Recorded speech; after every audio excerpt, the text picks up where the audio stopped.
Salut les devins, c'est Saikyo. Il est l'heure pour moi de vous proposer ma review de l'épisode 99 de Dragon Ball Super. Mais d'abord, savez-vous que j'ai une vidéo secrète sur ma chaîne YouTube? Je vous mets le lien en description pour aller la voir. C'est sur la nouvelle communauté gratuite pour iOS et Android, animé et manga Amino qui vient de sortir en version française. Elle a le potentiel de devenir une des plus grandes communautés où vous pourrez bien sûr parler de Dragon Ball, Naruto, Boruto, tout ce que vous voulez, et vraiment tout parce que vous avez la liberté de créer vos propres articles, de poser vos questions et de passer assez facilement en première page tendance de l'appli. Je suis sur cette appli depuis un an dans sa version américaine et là on a droit à la VF et dedans vous pouvez aussi chercher vos créateurs favoris, youtubeurs ou autres que vous connaissez s'ils sont dessus et les contacter directement. Vous avez aussi pas mal de trucs sympas comme un chat public, rencontrer des gens qui aiment les animés et rejoindre leur communauté et surtout vous pouvez créer par vous-même votre propre communauté. Bien sûr, venez me suivre dessus, vous cherchez Saikyo Devin et regardez mon post récent dans lequel je vous mets le lien de la vidéo secrète et aussi un petit sondage si vous voulez y participer. Et merci énormément à Amino de sponsoriser cette vidéo et maintenant on va se parler de cette review de l'épisode 99 de Dragon Ball Super. Un épisode qui mettait la barre un petit peu moins haute, c'est vrai que l'épisode 98 de la semaine dernière,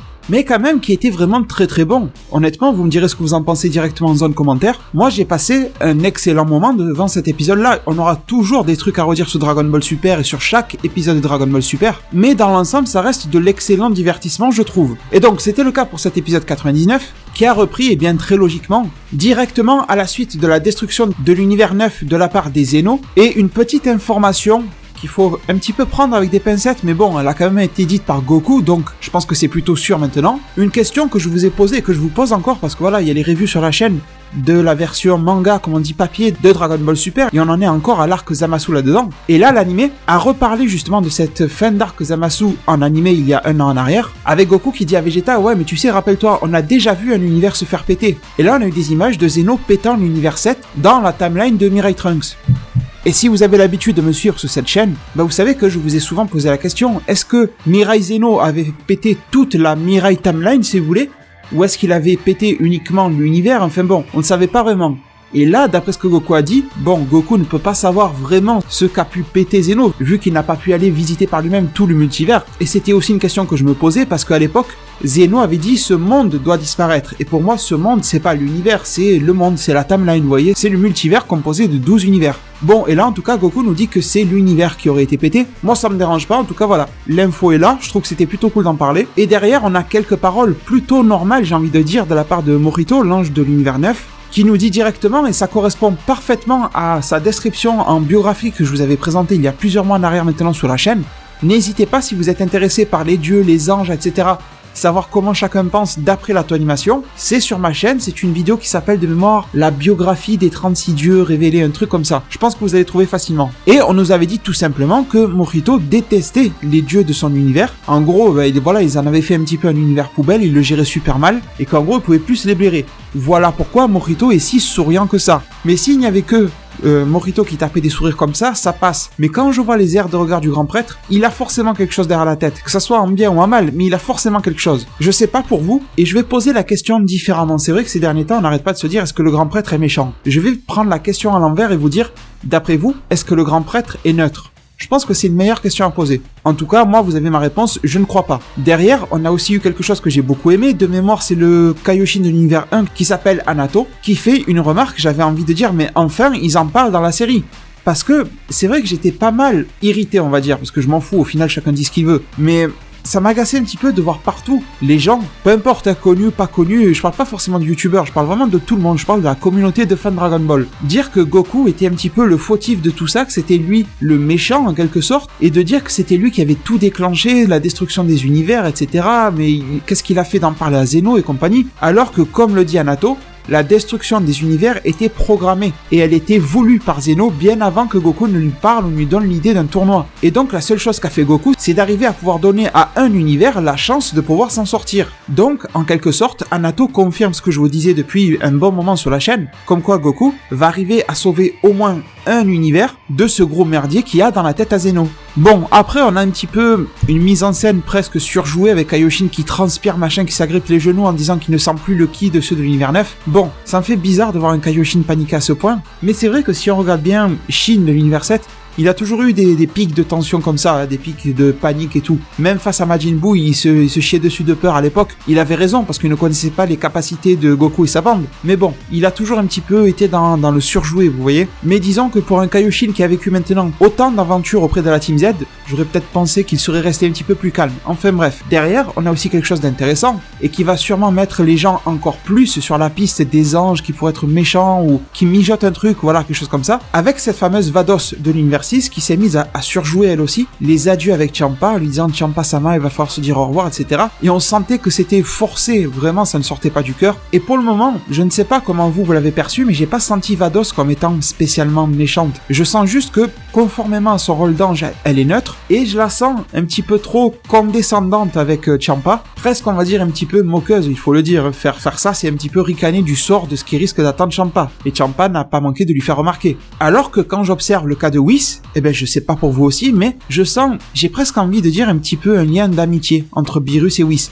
Peut-être que, même s'il est censé s'en foutre totalement, je ne sais pas, ils ont certaines connexions en tout cas. On n'a jamais vu Vados et Champa s'arrêter un stand de bouffe, etc. J'ai l'impression qu'il y a un petit peu plus de vice dans Vados que dans la relation Beerus-Whis. Et de toute façon, ça me paraît très logique que si, à un moment donné dans Dragon Ball Super, allez, on va même pas parler du tournoi ou de l'arc ou quoi que ce soit, on va parler de DBS tout entier, si à un moment il y a un ange qui doit se ranger auprès de ces mortels, je pense que celui qui est le mieux placé pour ça, c'est quand même Whis. Avec tous les liens qu'il a créés, qu'il a tissés avec tout le monde, c'est même déjà pour moi un ange qui a perdu un petit peu de sa neutralité. Je pourrais peut-être en faire une vidéo sur ça, mais je trouve que par rapport aux autres, Whis est beaucoup plus impliqué dans la vie des mortels. Je vais vous donner un petit exemple à la con, mais tout le monde s'attendait à ce que Kiabe arrive avec un entraînement de la part de Vados, ou même Hit. Imaginez ce bon vieux Hit avec du ki divin, etc.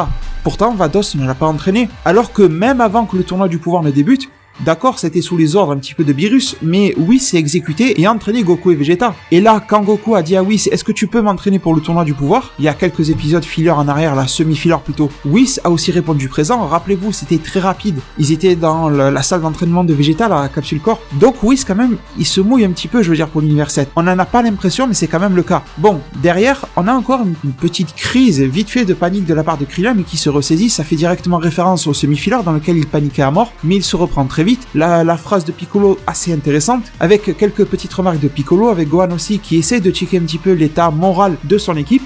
Et si vous voulez, ce passage-là, de voir cette petite équipe-là de Krillin, Piccolo, Tenshinhan, Kame Sennin et Gohan, c'est pas exactement pareil, mais ça me rappelle quand Nappa et Vegeta avaient attaqué la Terre et qu'on avait le groupe, bon, il n'y avait pas Kame Sennin, mais c'était à peu près ça, vous mettez Chaoz à la place, vous rajoutez Yamcha, Gohan était petit à l'époque. Voilà, c'est quand même un groupe qui se ressemble beaucoup, et de voir à quel point ils ont évolué, parce que Piccolo, au final, c'était un allié un petit peu de force, encore à cette époque-là. Rappelez-vous que entre Piccolo, Krillin, Piccolo, Tenshinhan et tout ça à l'époque, c'était pas non plus la grande amitié. Et là, de voir à quel point ça a changé, ils se narguent un petit peu entre eux, ils se soutiennent énormément et ça fait plaisir à voir. Et derrière, je m'attendais pas du tout à voir ça, mais on a eu aussi un monologue de la part de Freezer qui parlait à propos de ces petits Zénos et j'ai trouvé ses remarques très intelligentes à Freezer en disant que de si petits êtres qui ont l'air complètement cons et débiles renferment de si grands pouvoirs et que c'est même effrayant de le savoir. Et surtout, de si grands pouvoirs qu'ils peuvent utiliser à n'importe quelle fin sans avoir aucun scrupule. Vous avez bien vu que pour détruire l'univers 9, il y a Ro qui essaie de lui parler, les Zénos ont tout pété quand même. Ils ont pris ça comme un jeu, comme un amusement, et voilà, c'était fini. Et bien sûr, un truc, et j'espère que Freezer va tenir sa parole,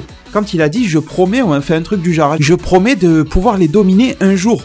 Et j'espère que ce genre de situation va arriver. Alors honnêtement, vous savez que je suis pas un énorme fan du retour de Freezer dans Dragon Ball Super encore une fois, alors que pourtant Freezer est mon méchant préféré et l'arc Freezer a été mon préféré aussi, parce que je trouvais tout simplement que c'était trop, mais maintenant qu'il est là, faut quand même en faire quelque chose de cool, et je pense que aussi bien Nato et Toriyama et Toyotaru ont quand même de jolis plans pour lui.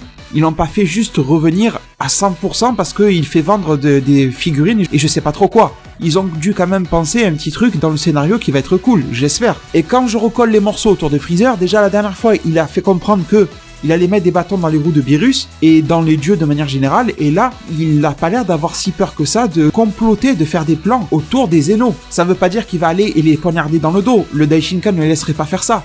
Mais ça veut dire que Freezer, je pense en tout cas, il a besoin de semer la pagaille dans ce fameux tournoi-là, et de la semer au niveau des dieux. Comme ça, les dieux ne sauront plus où donner de la tête, et lui pourra faire ce qu'il veut. S'il veut dominer, prendre en otage, en quelque sorte, les Zénos, il pourra le faire. Pour le moment, je sais que c'est difficile pour la plupart d'entre vous de visualiser une scène comme ça, parce qu'il y a tellement de dieux supérieurs qu'on n'imagine pas Freezer en arriver là, mais je suis sûr que on va avoir de très grosses surprises durant ce tournoi-là, aussi bien au niveau des vrais ennemis, mais aussi bien au niveau des retournements de situation. Ceux qui sont très bien installés dans leur position de dieu parmi les dieux, etc., vous allez voir que leurs sièges vont vite être renversés. De toute façon, ça fait des mois que je vous annonce que d'après moi, cet arc sera un arc survie de l'univers, mais un arc de rébellion. Et de rébellion à plusieurs niveaux. Les mortels envers les dieux envers les dieux eux-mêmes, enfin voilà, pas mal de choses. Bon, ensuite, petite mention spéciale, encore une fois, c'est la deuxième fois je pense que j'en parle sur ma chaîne, des doublures, comme on dit les seiyuu en japonais, de C17 et de C18 qui sont pour moi d'une qualité parfaite, surtout C17. C'est du bon travail depuis l'époque Dragon Ball Z et ça l'est toujours. À chaque fois qu'ils parlent, et là les deux se parlent entre eux, ils ont un ton de voix assez similaire, voilà, pour marquer l'aspect frère et sœur jumeaux. Et je trouve que tout est bien placé avec en plus quelques petites références au passé avec C17 qui dit à C18 tu t'es adouci, enfin tu es devenu plus sympa, un truc comme ça. Et quand même, on nous parle aussi de la mise en place d'une espèce de plan dans lequel ils vont profiter de leur avantage de ne pas s'épuiser. Et j'espère qu'on va vraiment avoir ça dans le tournoi du pouvoir. Et je pense vraiment, j'en suis persuadé que ça va arriver. Avoir des attaques combinées entre C17 et C18. Je me rappellerai toujours de ces attaques dans lesquelles ils foncent vers l'ennemi, par exemple vers Gohan dans le monde futur. Et les deux alternent leur position. Vous voyez, il y a C18 qui passe devant C17 et inversement et tout ça. Des attaques un petit peu trompe-l'œil, enfin voilà, profitant de leur supériorité en termes d'endurance. Voilà, je pense que ça peut être super cool ça dans le tournoi du pouvoir. Et entre-temps, je pense qu'on vient de nous teaser quelque chose de gros. Pourquoi pas une possible revanche entre Vegeta et Hit. Alors déjà, j'ai trouvé que il y avait quelque chose qui tenait pas la route. C'est rien de grave, ne vous en faites pas. Mais quand Vegeta a dit à Goku, vas-y, va t'occuper des autres, moi je fonce sur eux deux. Honnêtement, quand vous voyez Hit arriver déjà, je pense qu'il faut avoir un petit peu les genoux qui tremblent. Et si vous le voyez accompagné de quelqu'un d'autre, même si c'est que Botamo, ben ça fait quand même Hit plus un autre. Vous voyez, c'est plus que Hit tout court. Donc du coup, la réaction de Goku de laisser seul Vegeta face à ces deux-là, honnêtement, je crois fort en Vegeta et je pense que si Vegeta en venait à être confronté à Hit une nouvelle fois, je pense que Vegeta a nettement les moyens de se faire Hit dans ce nouveau tournoi. Mais par contre, un Hit plus Botamo face à Vegeta, j'ai du mal à voir Vegeta gagner, vous voyez.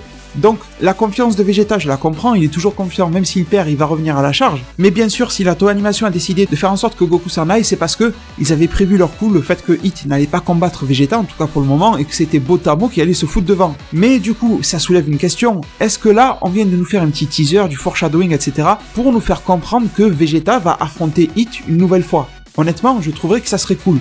Par contre, si c'est Hit qui gagne, je serais pas très content. Et là, je vous parle pas de niveau de puissance, juste que Vegeta est un des personnages quand même principaux de l'œuvre. C'est pas un des préférés de Toriyama, mais bon, ça reste un des personnages principaux de son œuvre. Et Vegeta a déjà perdu contre Hit. Et cette première défaite de Vegeta contre Hit, honnêtement, je respecte plutôt le truc. Voilà, ça servait à faire en sorte de... En gros, Vegeta avait servi de faire valoir à Hit pour le mettre en avant et pour faire en sorte que Goku arrive. Bon, un schéma classique mais respectable. Mais là, si une nouvelle fois ils s'affrontent et que Hit reprend le dessus sur Vegeta, et en plus très facilement, sachant que Vegeta a très largement progressé depuis à peu près 1 an et demi, 2 ans, depuis l'arc tournoi Univers 6 contre Univers 7, et si vous avez vu ma vidéo de prédiction dans laquelle je vous parle du combat de Hit contre Jiren, dans laquelle je vous explique que Hit sera très sûrement limité au niveau de son Tokitobashi dans ce tournoi-là, donc j'ai de grandes raisons de penser que Vegeta devrait en venir à bout. Donc pour moi, il y a deux options. Cette scène, pour moi, on peut l'interpréter de deux manières. Soit c'est un vrai teaser pour une future rencontre Hit-Vegeta, et dans ce cas-là, je préférerais nettement que ce soit Vegeta qui gagne, ou alors vraiment au pire, égalité. Honnêtement, là ça passe, s'il y a égalité, ça va. Sinon, deuxième choix, deuxième interprétation, d'après moi, c'est que on nous fait comprendre que ça peut arriver un jour ou l'autre, etc., que c'est quelque chose que Vegeta souhaite et veut, mais que la Toei Animation et Toriyama et Toyotarou ont d'autres plans pour Hit et qu'ils vont le faire combattre contre quelqu'un d'autre. Comme moi je vous l'avais annoncé il y a plusieurs mois en arrière, je vous mettrai le lien en description, le fameux combat Hit contre Jiren. Est-ce que ça va arriver ou pas? Je laisse ça à votre propre décision, mais n'hésitez pas à aller voir ma vidéo qui en parle depuis des mois en tout cas. Je sais que la hype monte énormément autour de ce combat-là, beaucoup de monde en parle et beaucoup d'entre vous n'ont pas vu cette vidéo, donc je pense que ça peut être intéressant pour vous. Mais si la Toei fait en sorte que Hit évite à chaque fois Vegeta et compagnie, et même Goku, c'est qu'ils ont d'autres plans pour Hit, vous êtes d'accord avec moi? Ils vont pas le laisser en tapisserie, les mains dans les poches tout au long du tournoi, il va bien servir à un truc à un moment ou à un autre. Bon, du coup, je reviens sur ce combat de Botamo contre Vegeta. Au final, on est sur du Botamo classique, il faut le dire, qui absorbe les coups très facilement. Vegeta est en Super Saiyan, mais ça ne change rien à Botamo, ce qui prouve que les capacités de Botamo sont quand même assez énormes. Derrière, Vegeta lui attache les bras de manière assez drôle, comme un paquet cadeau. Il essaie de le balancer dans le monde du vide. Et exactement comme les spoilers nous l'avaient annoncé, on a l'arrivée de Magetta face à Vegeta. Donc, un duo Botamo-Magetta va se former, et c'est plutôt normal. Au passage, je sais qu'il y a beaucoup de hype sur l'épisode 100, donc n'hésitez pas à aller voir ma vidéo spoiler qui en parle, si ça vous intéresse, de savoir ce qui va se passer dans cet épisode-là. Et on va reparler tout à l'heure, mais je pense vraiment que le combat Magetta-Botamo va être plutôt difficile pour Vegeta à cause des capacités spéciales des deux, mais que Vegeta devrait quand même s'en sortir, faut pas abuser. Et derrière, on transite directement vers le combat de Djoom ou Djoumu, je sais plus comment ils l'ont prononcé, contre Krillin. Une transition un petit peu bizarre dans laquelle Djoom est déjà en train d'envoyer une vague de ki assez jolie, une boule d'énergie plutôt, directement sur Krillin. Et là, on a eu une phase en tout cas qui était très cool, mais qui va passer pas mal inaperçue dans cet épisode-là, parce que Gohan n'était pas du tout la star de l'épisode, mais en tout cas, il a eu 3-4 secondes qui étaient super belles à voir, dans laquelle il est arrivé avec un air de visage très sérieux, comme quoi on peut avoir un Gohan cool sans qu'il ait forcément la mèche qui pend devant. Honnêtement, moi je l'ai trouvé super sympa sur ce plan que je vous affiche à l'écran, qui attrape la boule de ki et la renvoie en plus directement sur Djoom. Et au final, la team de l'univers 7 reste en mode défensif et se fait attaquer par Djoom tout seul. C'était clair que le gars allait se faire défoncer.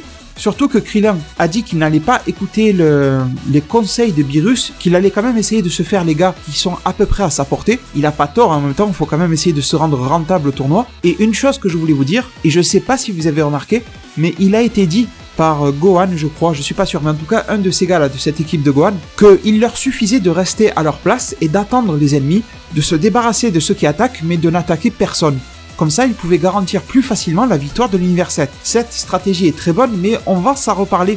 Je vous tease un petit peu une de mes prochaines vidéos, très rapidement sur la chaîne, en fin de semaine prochaine, quelque chose comme ça. Vous allez voir que d'après ma prédiction, le tournoi va prendre une autre dimension qui va faire que cette équipe-là va être obligée d'aller au combat et qu'elle ne va plus pouvoir camper un petit peu comme un jeu vidéo. Là, on dirait des mecs sur Call of Duty qui campent. Vous allez voir que d'après moi, ça va vite changer. Bon, et derrière, au final, même si c'est l'équipe qui a fait le taf sur ce fameux Djoom avec le fameux Kien-san x3, qui était plutôt cool à voir, il faut le dire. Et si vous voulez, la nouveauté dans ce Kien-san, c'est qu'à l'époque, Krillin pouvait en balancer plusieurs.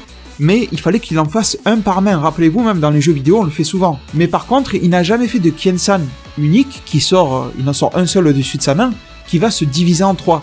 Et ça, c'est la petite astuce qui fait que Djoom a été surpris. Et donc, comme je vous disais, même si le travail était collectif, faut quand même noter que Kame Sennin a éjecté lui-même Djoom. C'est lui qui a porté le coup final avec son Kamehameha et Djoom a fini dans le monde du vide. Donc je pense que c'est encore une preuve que Toriyama n'aime pas aller dans le sens des fans. Rappelez-vous, tous les fans disaient oui, Kame Sennin va se faire éjecter le premier, ou au pire ce sera Tenchin Han, et eux-mêmes ils n'élimineront personne. Au final, Kame Sennin, en cette fin d'épisode 99, il est toujours sur ses pattes, il est toujours dans l'arène, il est toujours auprès de Gohan et compagnie, et il a éliminé quelqu'un. Idem pour Tenchin Han. Bon, Tenchin Han n'a éliminé personne, mais il est toujours là. Et Krillin, il a éliminé des gars, mais il est sorti en premier. Bon, ensuite, évidemment, on revient sur cette confrontation Univers 6, Univers 7, avec le fameux Magetta et le fameux Botamo, qui forment une espèce de combo, comment il appelait ça déjà? Bota Magetta, enfin un truc comme ça, qui n'a rien du tout d'une fusion, hein, c'est juste Botamo qui s'est assis sur les épaules de Magetta, et qui lui bouche les oreilles pour faire en sorte que les insultes de Vegeta ne l'atteignent pas.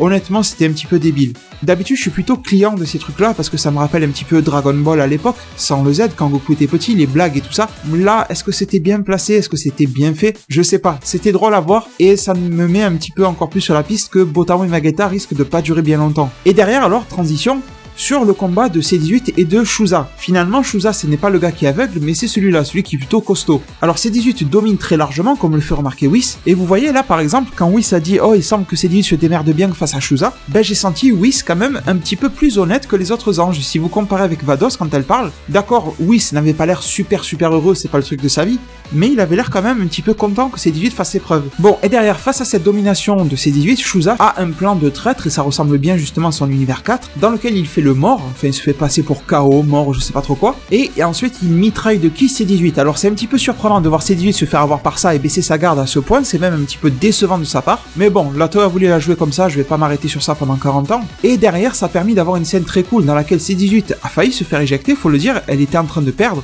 et Krillin est venu la sauver. Et d'une manière assez classe, je trouve, parce qu'il s'est jeté avec elle dans le monde du vide, et il a eu l'astuce d'utiliser une vague de ki pour se propulser.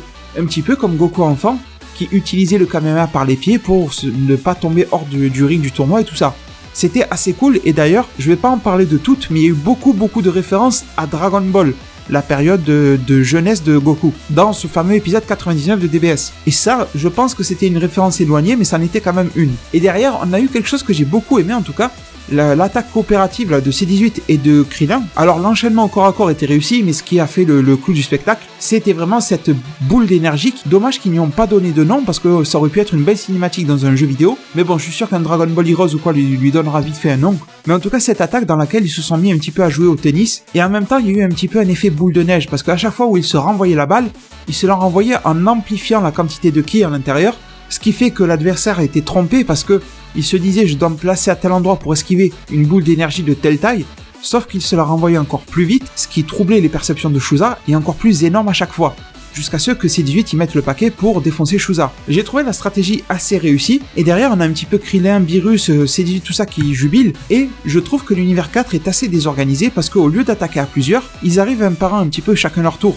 On dirait les modes survie dans le jeu de combat, ils arrivent un par un à chaque fois, c'est un petit peu bizarre. Et là, on a Majora qui arrive, donc là c'est celui qui est visiblement aveugle. Majora, ouais, comme le jeu Zelda, Majora Mask, vous avez bien entendu. Il arrive et il met un coup de pied qui quand même défonce pas mal la tête à Krillin. Il y a C18 qui lui met un coup de pied aussi dans le dos, donc quand même on sent que Shuza maîtrise, mais que s'il s'est fait avoir aussi rapidement par C18, c'est qu'il est quand même prenable. Et la preuve derrière, Krillin dit qu'il a une tactique, et C18 met des lunettes de soleil et Krillin fait le Taioken x100. Alors, une chose sur laquelle je veux m'arrêter vite fait, c'est que soi-disant tout ce qui est armes et accessoires te permettant de gagner plus facilement sont interdits, mais par contre porter des lunettes pour ne pas être atteint par une attaque, c'est autorisé. C'est un petit peu bizarre, je sais pas, c'est discutable, hein, vraiment on peut en débattre, mais sincèrement, ça devrait être interdit d'après les règles du Daishinkan et de Zeno. Dites-moi ce que vous en pensez dans un commentaire. Forcément, je me doute que la Toei n'avait pas envie de disqualifier Krillin et C18 sur un petit coup comme ça de paire de lunettes, mais bon, je trouve que ce n'était pas très logique de le faire comme ça. Mais au final, Majora n'est pas dans une position difficile parce que, même au contraire, ça le met à son avantage. Parce que Krillin se met à croire que Majora est ébloui, mais derrière le gars est aveugle, donc il s'en fout complètement. Le gars fonctionne à l'odorat.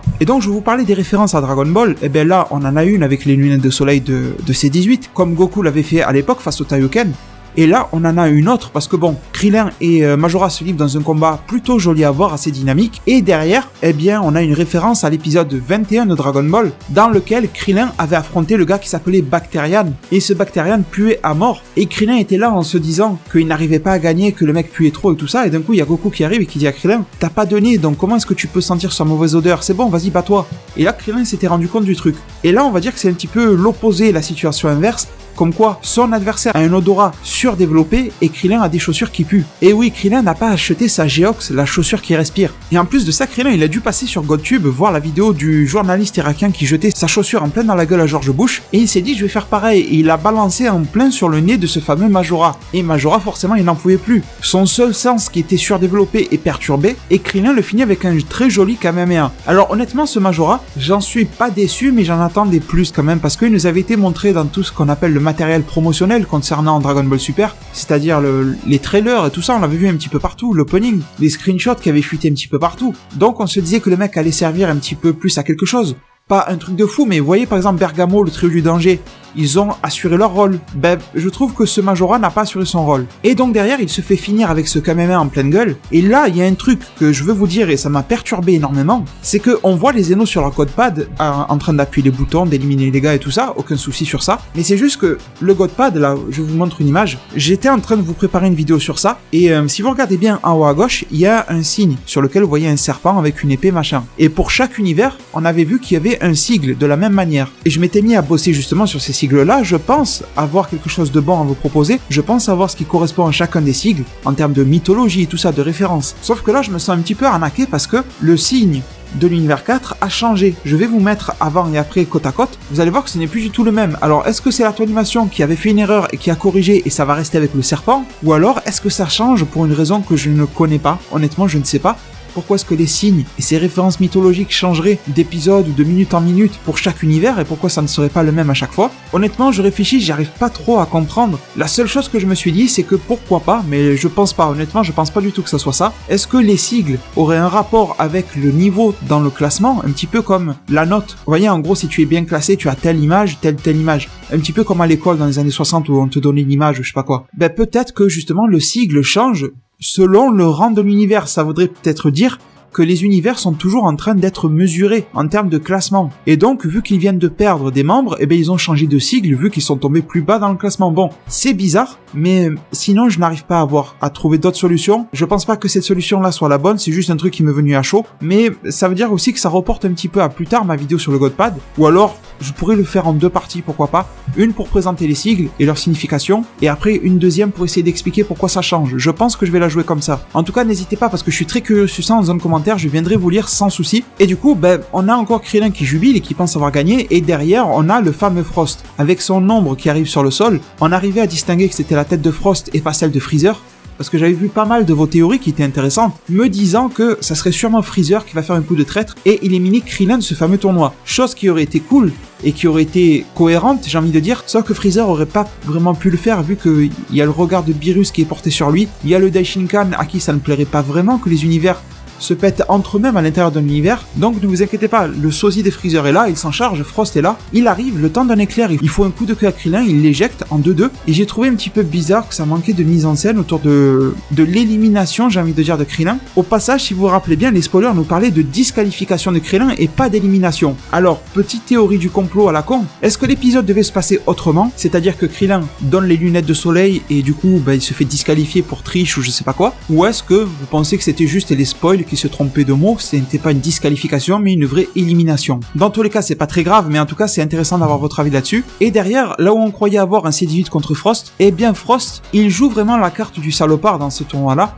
Il essaye d'éliminer les plus faibles, ceux qui baissent leur garde, et j'ai l'impression qu'il va bouger un petit peu partout sur l'arène, et en plus il se déplace en mode ninja. Le mec, il a utilisé une boule de kick, il l'a utilisé un petit peu comme une bombe fumigène, enfin, il s'est servi de l'explosion de son attaque sur le sol pour s'en servir comme une fumigène, et le mec il s'est pris pour Kakashi et il s'est barré. Donc là aussi, j'espère que l'univers 7 arrivera à prendre sa revanche sur Frost, mais quand on voit les paroles de Freezer en début d'épisode, quand on voit à quel point Frost est vraiment sournois dans ce tournoi-là, quand on se rappelle que les deux se sont mis à comploter, je pense vraiment que ces deux gars-là, pour nous les fans de Dragon Ball, sont à surveiller. On est tous là à parler d'anges, de machin, de Daishinkan et tout ça. Je pense qu'il faut se méfier énormément de ces gars-là. Et il y a fort à parier que le déclic, vous savez, ce qui risque de faire en sorte que les dieux eux-mêmes se foutent sur la gueule et tout ça, ça risque d'être vraiment Freezer et Frost. Et du coup, les devins, on en arrive en cette fin d'épisode 99 de Dragon Ball Super, dans laquelle Krillin est éliminé. Honnêtement, je trouve que Krillin n'a pas démérité du tout. Vous me direz-vous ce que vous en pensez. Ok, il s'est fait éliminer, mais combien de gars il a sorti aussi. Et même si la réaction de Beerus était plutôt sévère, je l'ai quand même trouvé assez juste. Avec pas mal de prise de recul en disant, voilà, ce qui est fait, maintenant,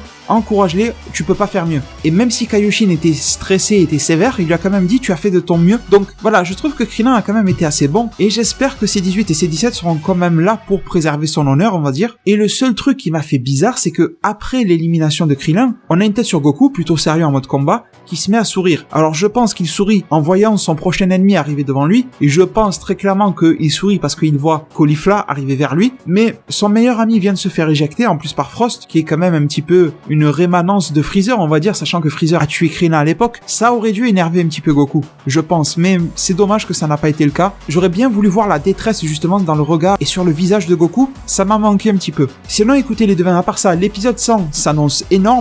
Bien sûr, je ne parle pas de l'épisode 100 ou de la preview de l'épisode 100 dans cette vidéo-là. J'en parlerai dans ma review du futur de l'épisode 100. Et on devrait s'en parler sur la chaîne entre lundi et mardi, je pense. En tout cas, c'est un épisode qui s'annonce vraiment énorme. Si vous voulez en savoir encore plus que ce que la preview vous a donné, n'hésitez pas à aller sur ma chaîne, naviguer ou aller dans la description de cette vidéo-là. Je vais vous mettre un lien vers tous les spoilers qui sont sortis sur l'épisode 100. Comme ça, vous serez au courant de tout. Et du coup, les devins, je vous remercie énormément de m'avoir suivi et écouté durant cette vidéo-là. Et je me permets de vous laisser sur ces mots. Prenez soin de votre futur. Le meilleur moyen d'y arriver, c'est de vous abonner à ma chaîne, de la partager, de la liker et la commenter un maximum de fois pour que notre communauté puisse se développer le plus possible sur YouTube. Merci énormément et à plus pour de prochains arts divinatoires.